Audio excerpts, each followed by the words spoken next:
Universidad Autónoma de Baja California y es profesor de geriatría de la especialidad de medicina familiar aquí en el IMSS. Él viene a impartirnos un tema muy importante, que es la polifarmacia en el adulto mayor con diabetes mellitus. Vamos a darle un aplauso.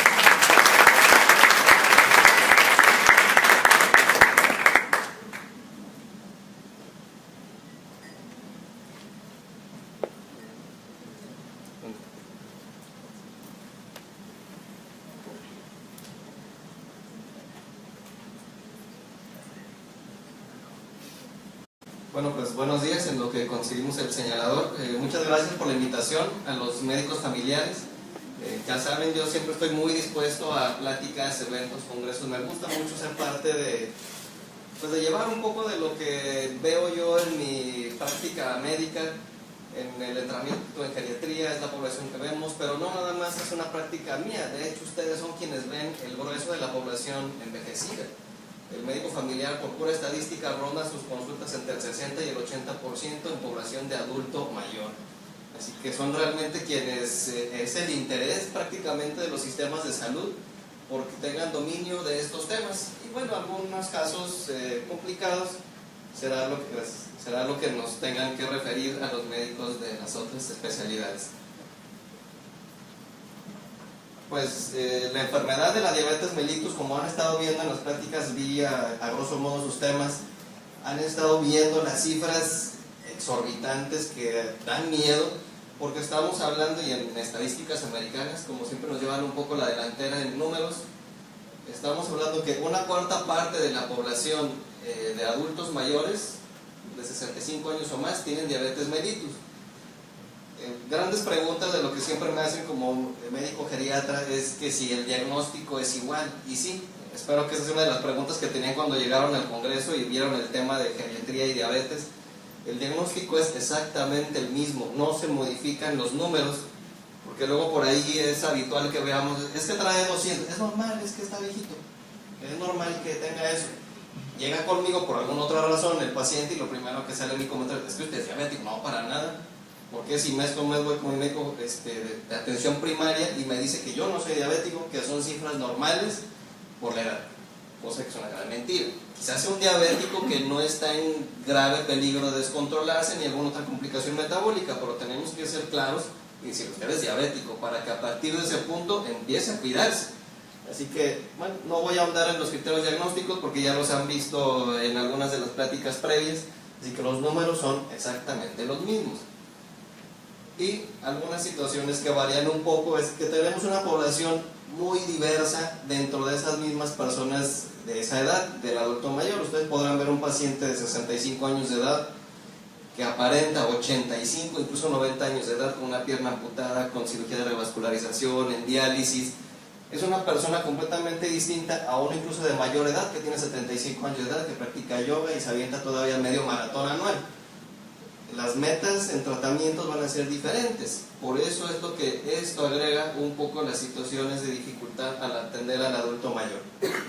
Los mayores todavía de 75 años de edad o más son los que presentan las mayores complicaciones dentro del grupo de diabéticos, y como lo acaba de mencionar el doctor en su plática, tienen el doble de ingreso en los servicios de urgencias por cuadros de hipoglucemia. También tienen el riesgo más alto de muerte directamente por la hiperglucemia y el riesgo mayor que cualquier otro diabético de todas las otras complicaciones como es la cardiopatía isquémica, enfermedad cerebrovascular, amputaciones extensas de extremidades inferiores por lesiones, por pie diabético.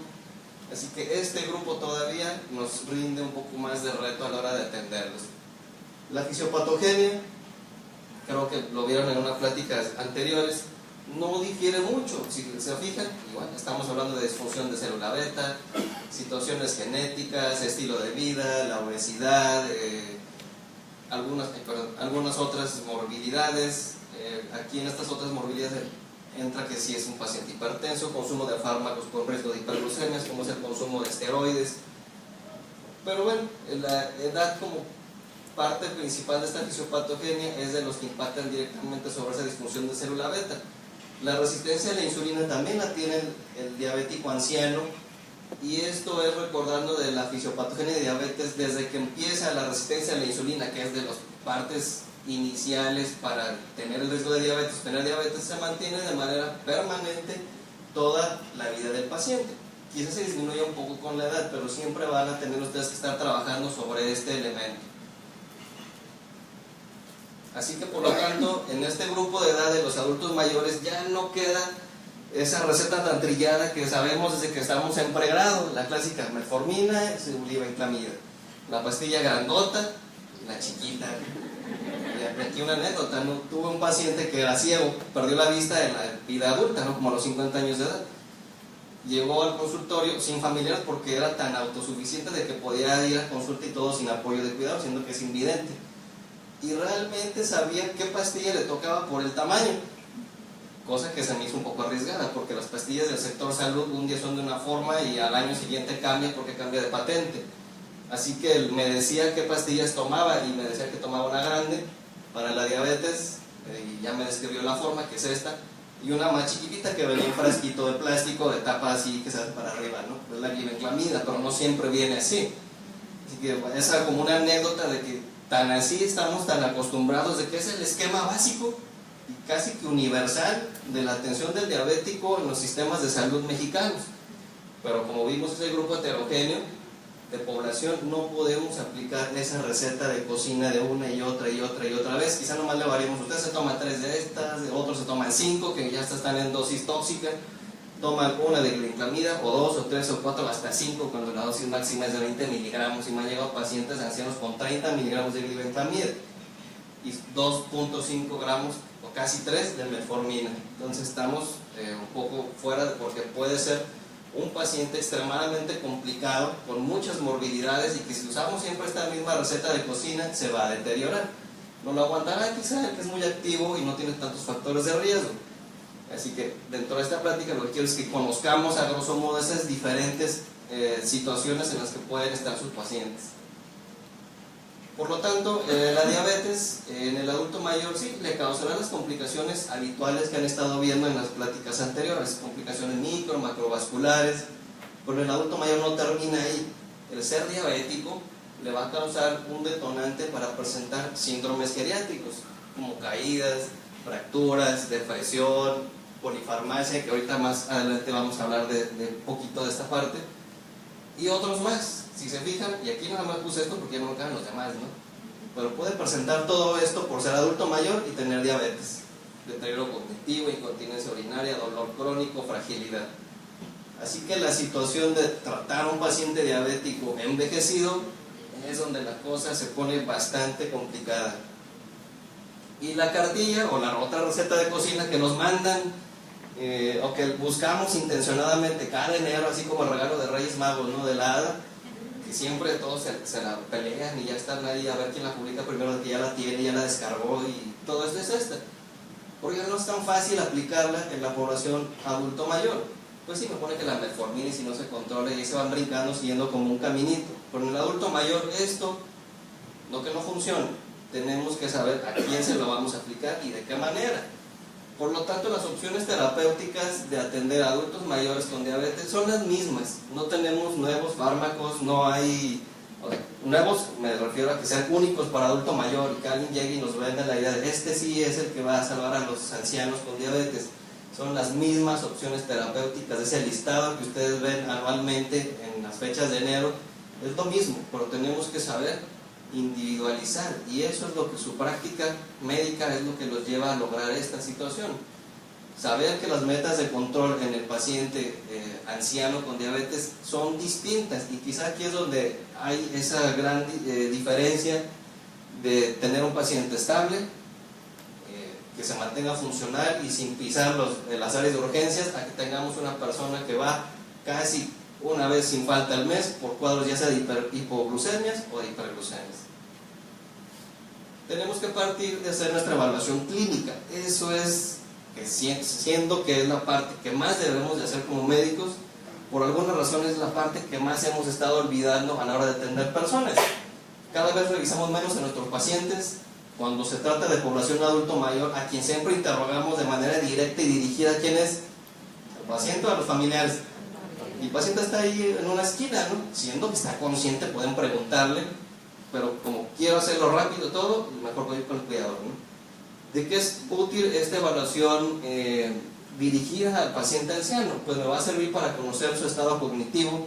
De ahí yo puedo partir si él es capaz de seguir mis indicaciones médicas, de si es capaz de lograr esas metas de tratamiento, seguir mis recomendaciones higiénico-dietéticas, saber su nivel que él va a poder lograr en ese autocuidado.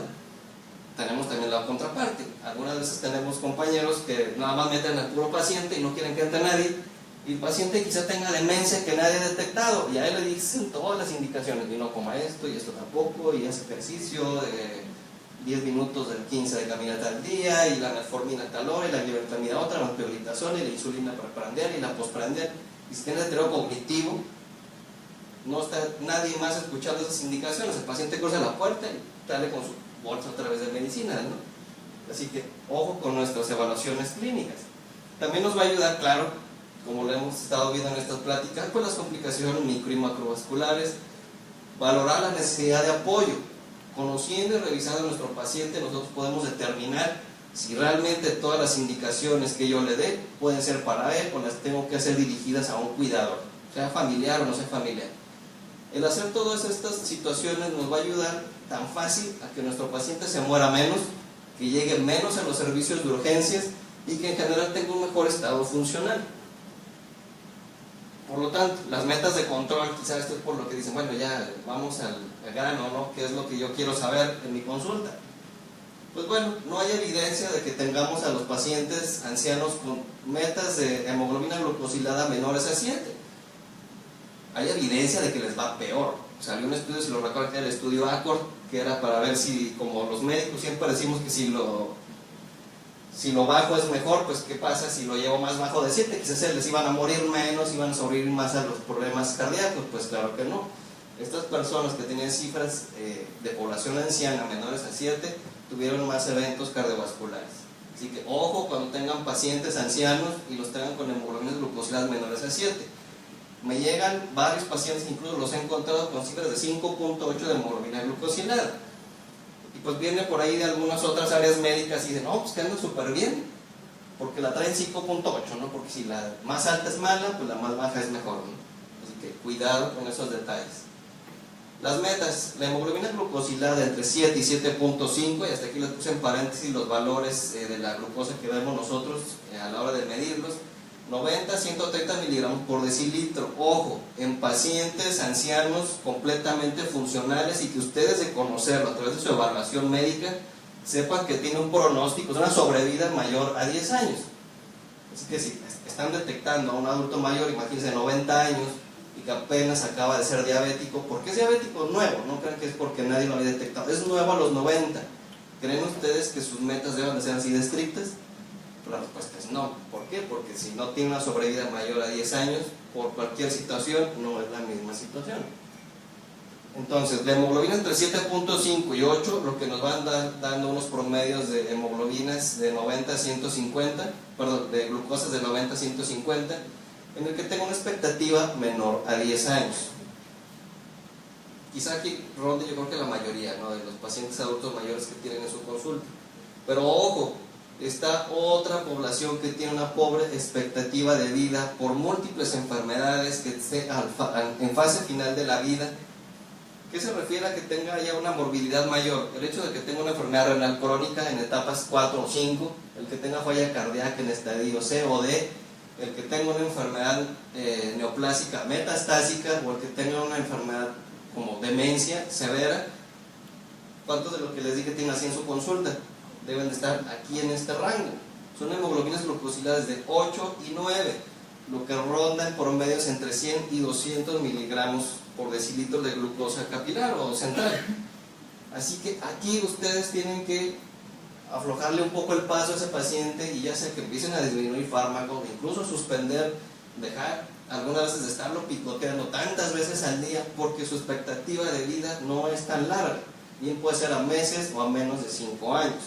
Así que ojo con esta población, que son los que ingresan muchas veces a los servicios de urgencias. La polifarmacia. La polifarmacia va a ser una situación en la que el paciente diabético o anciano siempre esté inmerso. ¿Por qué? Por todo lo que hemos estado hablando de los síndromes geriátricos, no nada más tienen una enfermedad. Difícilmente alguna vez podemos lograr metas de control. ¿Y qué es la polifarmacia? ¿Dónde están las letras? ¡Ay, no salieron! Bueno, la polifarmacia, la definición, según la OMS, es el consumo de 3 o más fármacos de manera habitual. 3 o más. Hay otras bibliografías que lo ponen como 5 o más. Y claro, está otra que les combinan los sistemas de salud mexicanos que dicen, no, para mí polifarmacia es más de 10. Eso ya es polifarmacia mayor. Pero la evidencia arroja que un anciano que consume 3 o más fármacos ya tiene más riesgo de complicaciones y de presentar síndromes geriátricos. Así que ya se los paso al costo. ¿Cuál definición quieren? 3, 5 o 10, según donde estén. Como médico realmente me interesa saber que con 3 o más se va a complicar. Ahora, no que estemos luchando siempre el geriatra y que quiten fármacos y todo quítenlo, no importa que los necesiten, no es la intención. Lo importante es que sepamos que ese paciente está en riesgo. Si yo identifico polifarmacia, tengo que saber que él está en riesgo y así tengo que advertirle a él y a la familia que siempre estén atentos de cualquier otro detalle. Dentro de la polifarmacia entran también los fármacos que les llamamos de venta libre. Todo eso que nuestros pacientes compran en el pasillo de Walmart, ahí ya cuando van a ir a la caja, o cuando van al Oxxo y compran todo lo que está ahí de atrás, sin receta, son esos de venta libre y cuentan también. La medicina naturista también cuenta, porque luego el paciente me dice, no, yo tomo bien poquitas, tomo 2 medicinas nada más que me da mi médico, y nada más, no tomo otra cosa. Hay que buscar, hay que preguntarle intencionalmente, y no toma nada naturista, ah, no, sí, y le saca otra receta con 10 o más chochitos. Así que esos también cuentan dentro de la polifarmacia. Para hablar un poco ya más específico, vamos a recordar algunos detalles de ciertos medicamentos y algunas de esas letras pequeñas que son las que tenemos que tener siempre en mente cuando ustedes los prescriban o ya tengan sus pacientes estos fármacos. Entre ellos, y siempre la receta de inicio de cualquier diabético es la metformina, porque la gran mayoría de los pacientes la van a tolerar. Tiene muy bajo índice o riesgo de hipoglucemias, los costos es extremadamente barata, pero ojo, tiene muchos síntomas gastrointestinales. Muchos pacientes son referidos a los sistemas de segundo nivel porque el paciente diabético tenga cualquier síntoma gastrointestinal y nunca hemos hecho el paso inicial de quitarle metformina o bajarle dosis. Ojo con estos efectos gastrointestinales. Está contraindicada en insuficiencia renal, en insuficiencia cardíaca y en hepatopatía.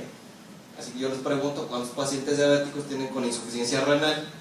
Ojo, esta es insuficiencia renal en etapas 4 y 5.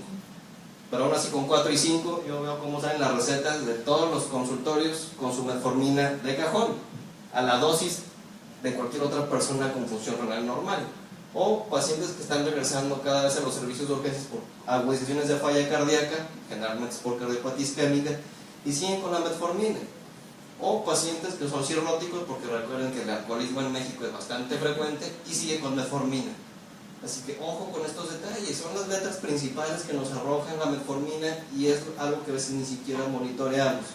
Y un detalle muy importante, el anciano generalmente va a perder peso, porque pierde tanto grasa como masa muscular.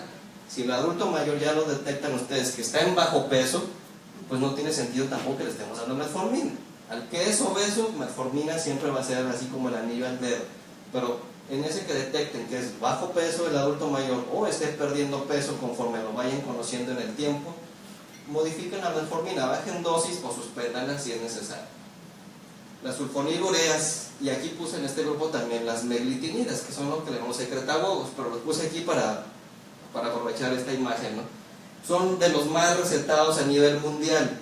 Las sulfonilureas son extremadamente baratas, pero son las que causan más hipoglucemias a nivel mundial. Nos llevan a un incremento de peso y solo están recomendadas prácticamente por todos los grupos que ustedes quieran en población adulto mayor, las que son de acción corta, que estamos hablando de glipicida, que puede tener una vida media entre 8 horas máximo, en algunos nos reportan 9 horas, y la otra pues es la glimepirida, que tiene una vida media como entre 2 y 4 horas. Díganme cuántos de sus pacientes que tienen sulfonilureas realmente tienen indicadas esas nada más, o alguna de ellas. Tienen las que están prohibidas por cualquier guía de que vea ancianos, que son las de vida media larga. Ya el doctor comentó en su plática de ojo con estos pacientes que llegan con hipoglucemias por sulfonilureas, porque en el anciano pueden tener una duración hasta de 72 horas. Así que si el sábado llega por cuadro de hipoglucemia, quizá el domingo esté bien, y eso algunas veces sucede, lo egresan y el lunes regresa otra vez, aunque ya no se la haya tomado. Regresa otra vez porque aún tiene fármaco circulante, porque su depuración es muy lenta en ancianos. Así que mi recomendación es mejor ingrésenlo, que se quede 72 horas al menos en hospital, y ya que realmente cuando se vaya no tenga nada de fármaco circulante, y ahora sí, ustedes vean qué fármaco va a ser conveniente para esa persona, porque si no nos va a estar regresando y regresando y regresando. El costo, tanto las sulfonilureas son extremadamente baratas y las meglitinidas son muy caras. ¿Por qué? Porque estas tienen una vida media muy corta, siempre son preprandiales, y por el costo en nuestra población mexicana realmente nadie quiere comprarlas. Las quesolidinedionas, pues ya nada más nos queda una aquí en México, que es la pioglitazona, y son de los fármacos menos recomendados en población anciana. ¿Por qué? Por esta situación. Causan retención hídrica a nivel general, por lo tanto si tenemos un paciente ya con cardiopatía isquémica o está ahí en el límite de hacer síntomas, en cuanto empieza a tomar el fármaco hace crisis y cuadros de falla cardíaca. También nos toca ver varias veces que el paciente llega por falla cardíaca, los hospitales lo egresan, pero nadie quita pioglitazona, sino que cada vez le vamos incrementando más y más medicamentos, que el diurético, que el beta bloqueador, diurético de asa más diurético de otra área. Así que ojo con estos fármacos, producen ganancia de peso y estas situaciones que se han reportado en algunos casos, riesgo de cáncer vesical y fracturas óseas. Ya de los fármacos que han ganado terreno son de los, ya no son tan nuevos, que son estos, que son los DPP4, los inhibidores de la dipeptidilpeptidasa 4, que están en el área del metabolismo de las incretinas. Bueno, pues estos tienen mínimo riesgo de hipoglucemia, en algunas veces han reportado cuadros de angioedema y de urticaria, algunos casos aislados de riesgo de pancreatitis, y se menciona y se ponen a veces con un signo de interrogación de que han incrementado en estas poblaciones el ingreso a hospitales por falla cardíaca, pero aún no se ha encontrado que sea la causa única. Son caros todavía hasta la fecha, quizá el más barato es la sitagliptina, no están en los cuadros básicos del sector salud, pero son una buena oportunidad de tratamiento de pacientes, siempre y cuando aclarar estas situaciones con los pacientes. La otra vía, que son los análogos de los GLP-1, estos son caros, son inyectables, así que a veces tenemos el paciente que le quiere sacar la vuelta a la insulina y dice, bueno, por ahí hay otros nuevos, ¿no? Pues sí, pero también son inyectables. Quizá lo que le difiere es que aún hay unos de estos GLP-1 que se inyectan semanalmente, ustedes evalúan el caso del paciente, causan síntomas gastrointestinales según la dosis de náusea y vómito, por como su efecto directo es retrasar el vaciamiento gástrico. Algunos casos también reportados de pancreatitis aguda. En animales se ha encontrado que han desarrollado tumores tiroideos, pero hasta ahí. También la situación, les digo, de costo, y pues principalmente es lo que nos retrasa el uso de estos fármacos. Los más que se han agregado en los últimos años a la lista son estos, los SGLT2, los que son los que inhiben el cotransportador de glucosa a sodio a nivel renal. Pues nos han estado ahorita vendiendo mucha propaganda de que son lo mejor, que disminuyen el riesgo cardiovascular, que son los que lo han disminuido más que todos, que lo demos también en ancianos. Hay poca evidencia hasta la fecha en población anciana. Nada más ojo, sí lo podemos utilizar, pero siempre viendo esta situación. En pacientes que tengan falla renal en etapas también 4 y 5 ya no están recomendados. Hay que saber una situación, como obviamente va a inhibir el transporte de glucosa sodio a nivel renal, lo que va a hacer es que tira glucosa por la orina. Así que ya se imaginan algunos de los síntomas, algunos detalles que van a encontrar a través de eso, como es la poliuria. Si tenemos un paciente que su queja cuando va con ustedes que no quiere levantarse más en la noche a orinar porque luego que regresa ya no puede dormir, pues hay que evaluar si será realmente un buen fármaco. Como va a tirar más glucosa, le puedo incrementar el riesgo de infecciones de la vía urinaria y también infecciones del tracto genital por hongos. Algunos casos de hipercalcemia y pues hipotensión ortostática, porque al tirar glucosa tira agua, así que el paciente puede tender a la deshidratación. Y por último, pues la más temida de todas, que no debería de ser, es la insulina. Ya ustedes conocen la gran cantidad de tipos de insulina, análogos, rápidas, ultrarrápidas, intermedias, de vida media larga. Aquí les puse un cuadrito para esquematizar nada más lo de los tiempos, la vida media. No me quiero meter a muchos detalles aquí porque no es la finalidad de la práctica. Simplemente sepan los tiempos que dura cada una de ellas. Las de acción más larga, que son glargina y detemir, son las que tienen unas vidas medias más largas y son las que se prefieren o se recomiendan en adulto mayor. No porque sean mejores, ni porque esa debe ser, y luego le vendemos a idea al paciente, no, es que a mí no me trata bien mi hospital porque solo me dan la que no me deben de dar. Todas en el promedio porcentual de disminución de hemoglobina glucosilada es exactamente lo mismo. Lo único que ustedes tienen que advertir al paciente o conocer ustedes mismos es el estilo de vida de su paciente. A qué hora come, cuánto come, a qué hora del día se descontrola, a qué hora está haciendo hiperglucemia. Eso es lo que ustedes tienen que conocer y están obligados a saberlo, para que en base a eso ustedes puedan ver cuál va a ser la insulina que mejor le convenga, según sabiendo cuál es su tiempo máximo de acción, si hace un pico, si se la pone una vez al día, si se la pone 2 veces. Son los detalles únicamente que tenemos que saber. De ahí en fuera, cualquier insulina que ustedes usen es buena, pero sepanla usar, distribuyan bien las dosis, sepan que a veces requieren dosis más basal, que tanto es control postprandial. Hay unos que nada más hacen hiperglucemias en la comida de mediodía y el resto del día anda normal, pues no tendría mucho sentido darle una reacción prolongada, porque a lo mejor aquí en la madrugada me hace hipoglucemia. Así que simplemente es identificar cómo están las glucosas de sus pacientes en domicilio cuando están haciendo su vida normal. Otros detalles que nos llevan siempre a la polifarmacia es que el paciente no nada más tiene diabetes, también algo que siempre queremos atender a toda costa es presión arterial y lípidos, que también van a ser situaciones que tenemos que marcar mucho en el área del estado general del paciente. Si es un adulto mayor sano, saludable, bueno, saludable tiene diabetes, ¿no? Pero es funcional, está estable, sus metas de presión arterial deben ser menores al 140/90.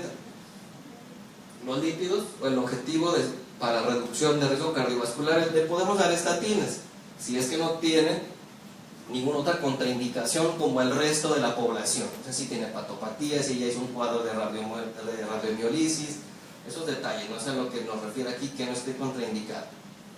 Si el paciente, el adulto mayor, tiene múltiples morbilidades, esto es que tenga más de una enfermedad crónica, es diabético, es hipertenso, tiene cardiopatía, tiene una enfermedad renal, pero todas ellas están estables, no tiene mucha afección de estas enfermedades en su entorno o en su vida diaria, que esto nosotros los Querétaro lo hacemos en lo que le llaman las actividades de la vida diaria, ya sean instrumentadas o básicas.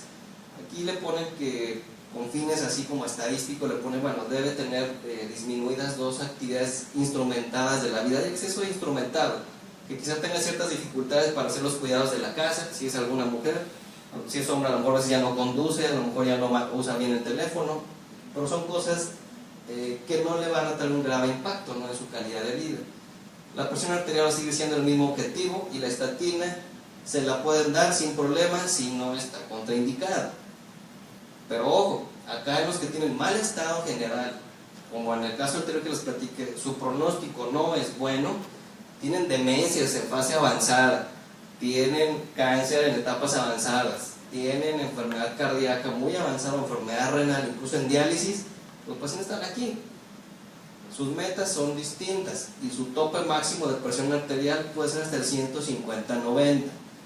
Volvemos al punto de menos no es mejor tampoco en la presión arterial del anciano, porque me llegan los pacientes referidos de diversas subespecialidades en el que encuentran personas del adulto mayor en 160 y dicen, ¿está de joven? Alta de mi servicio, porque está la presión de jovenazo, ¿no? Díganme si no les llegan esas notas de referencia. Para ustedes lo siguen viendo que se sigue deteriorando, se les cae una y otra vez, cae al hospital, deja de comer, no quieren moverse, de veces como que alucina un poco, se marea. Díganme si no tienen así al paciente, porque tiene 160 de presión arterial. Y hay varias líneas de diversas guías que nos aclaran que no se recomienda que el adulto mayor en general tenga presiones de menos de 120/70. Así que ojo con estos pacientes. Y las estatinas, pues considérenlo realmente si el beneficio es superior al riesgo. Porque para que una estatina realmente fuera protectora, y si tenemos nada más pravastatina en el servicio, díganme cuántas tabletas le van a dar aquí de pravastatina para proteger a una persona, ¿no? son como 8 tabletas, ¿no? Si ya de por sí lleva las otras dosis de medicamento, por lo que se vuelve difícil atender al paciente diabético, porque no nada más tiene diabetes, tiene enfermedad cardíaca, tiene enfermedad renal, tiene enfermedad pulmonar, tiene enfermedad del sistema nervioso central, tiene enfermedades digestivas y puede o no tener cáncer. Recuerden, por estadística, 1 de cada 2 adultos va a tener un cáncer en algún momento de su vida. Así que atender a un adulto mayor con diabetes no nada más es esa sola enfermedad, hay que atender todas estas, y ustedes son los que se las ven día a día con esos fármacos, por lo que la polifarmacia algunas veces es inevitable, no podemos hacer nada contra eso. No se trata de que queramos eliminarla, no se va a poder, porque los pacientes tienen esto, pero lo que sí ustedes deben de saber es conocer cada uno de esos fármacos, conocer las interacciones que cada uno pueda tener del tratamiento de con cualquiera de estos, y tenerlo con las dosis necesarias para ese paciente en especial. Por lo tanto, se han hecho algunas guías, no sé si la han leído alguna vez ustedes, que están, uno que se llaman criterios de Beers, que son unas listas o unas guías hechas por los americanos acá en Estados Unidos, donde nos van a ir diciendo no paso a paso, pero nos ponen ya sean por grupos tanto de fármaco, o nos ponen a veces por grupos por enfermedad. No se los voy a mencionar todos, ¿no? Porque son como 10 páginas de un listado de medicamentos donde me va diciendo de uno por uno pros y contras, beneficio, dosis, ajuste, interacción de un fármaco, pero es importante que ustedes lo conozcan, porque algunos medicamentos que usamos de día a día, lo primero que me dice es evitarlo, o casi prohibido, no nos pone prohibido, ¿no? Porque nos pone evitarlo, ya sea por sistema, también aquí tenemos el área cardiovascular, y así lo pueden ir leyendo hacia adelante. Si a alguien en algún momento les interesa, yo se los puedo mandar a sus correos, las guías. Estas son las guías americanas, y como siempre una contraparte está la guía europea, que estos le llaman criterios de Start-Stop. Esos criterios de Start-Stop, pues es hasta una especie de mnemotecnia, ¿no? Stop significa esto, ¿no? Como medicamentos que necesitamos conocer para no prescribirlo. Por eso hasta suena la mnemotecnia, nos ayuda a stop, estar en ese listado, ¿no? De no darlos o no hacer esa situación. Y en contraparte con los criterios de Beers, que no tienen mucho recomendación qué sí hacer, las europeas sí lo tienen, que son esas partes del área, los fármacos en el STAR. Son medicamentos que son adecuados, que mi paciente debería de tener. Por ejemplo, un ejemplo, ¿no? Del paciente anciano que tiene una fibrilación auricular no valvular, tiene falla cardíaca, tiene diabetes, tiene hipertensión y tiene 80 años de edad, por definición tiene que estar anticoagulado, y eso viene en esta guía, ¿no? en el área del STAR, ¿no? Por lo tanto, es sumamente necesario, ya casi para concluir la plática, evalúen a detalle sus pacientes. Algo que siempre les hacemos hincapié a los alumnos hasta de pregrado, posgrado, de cualquier área, es tenemos que hacer lo más básico para lo que fuimos entrenados, que es la historia clínica a conciencia. Revísenlo con una lupa para que ustedes puedan diseñar, así como un sastre, el mejor esquema de tratamiento para ese paciente. Olvídense de una receta de cocina que es lo mismo, porque eso hace ver que la medicina es así de fácil, y realmente no lo es. Por lo tanto, cuando alguien quiere un traje que realmente le quede como él quiere, pues ¿con quién va a ir? ¿Va a ir ahí al dealers o al otro? Así que hay ropa por tallas que se brinca hasta 5 tallas, y es lo mismo para todos. No podemos estar haciendo eso. Vamos al sastre, en este caso vamos al médico con ustedes, con el conocimiento, que le van a hacer una buena evaluación, con todo el repaso que han visto en estos 2 días, para que ustedes diseñen el mejor tratamiento para esa persona, para que el adulto mayor esté libre de complicaciones y pueda tener la mejor calidad de vida. Prácticamente yo con esto concluyo. Si hay dudas, preguntas, que es lo que más me interesa, pues espero sus dudas.